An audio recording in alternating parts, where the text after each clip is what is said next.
Hi everybody, Miss Dietrich here helping you on Lesson 11, Volume with Fractional Edge Lengths and Unit Cubes from Module 4 of Engage New York. And at first when you read this problem, you're going to say, oh my goodness, this is very difficult. But I'm going to show you a model that'll help break it down for you and it'll make it real simple. And you're probably going to see other problems like this with other numbers, or you'll probably have to find the volume of figures and they're going to ask you about fractional parts. All right, the problem reads, a rectangular prism with a volume of 12 cubic units is filled with cubes. First, it is filled with cubes with 1/2 unit side lengths. Then it is filled with cubes with 1/3 unit side lengths. How many more of the cubes with 1/3 unit side lengths than cubes with 1/2 unit side lengths will be needed to fill the prism? Well, that's a mouthful. All right, before we proceed with this problem, let's take a look at this model that I've developed to help us understand.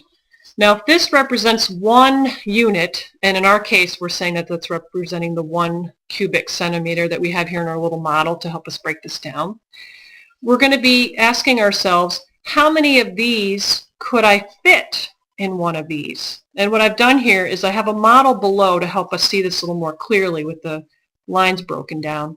If you look closely, you can see that we would need 8. Because it's cubic. Remember, it's 2 this way, 2 this way, and 2 this way. And 2 times 2 times 2 is 8. So we need 8 of these if it's a half unit. Let's take a look if it's a 1/3 unit. How many of these do we need to fill up one of these containers here, or one of these cubic units? Again, I have another model here broken down a little bit more clearly to help you see that it would be 27.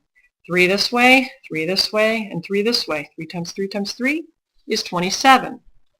All right, so now let's talk about the particular problem that we have now isn't asking about this, but what if they said 1/4? If they said 1/4, 1/4 would look like this little corner here. 4 times 4 times 4 is 64. You would need 64 cubes to fill up 1 unit. And likewise, if they ever tell you 1/5,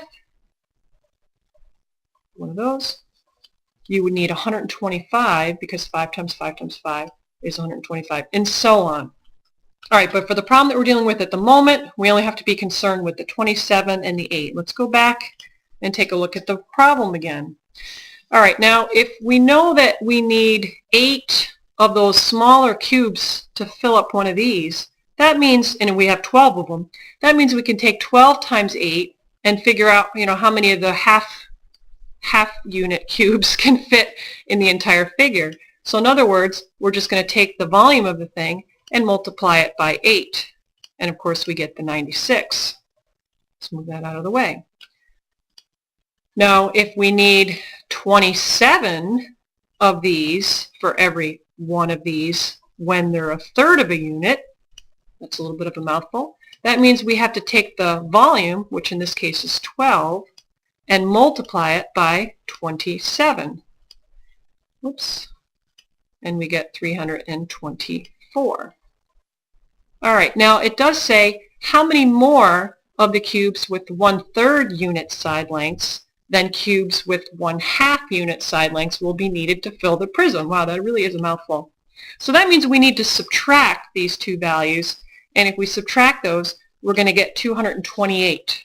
So we need 228 more of these cubes than of these cubes. So you should go ahead and label that if you're working on this particular problem on a worksheet with the type of cube that it is, the size of the cube that it is. All right, now just in case you ever find that you get a problem that has a different number here, or you have to find how many cubic units it is because perhaps they give you the dimensions instead of the volume. If they give you any number, like let's say it's 8 or any other number, you would just do the same thing. You would do 8 times 8 to get how many of these, and then you would do 8 times 27 to get how many of these, and then you would find the difference.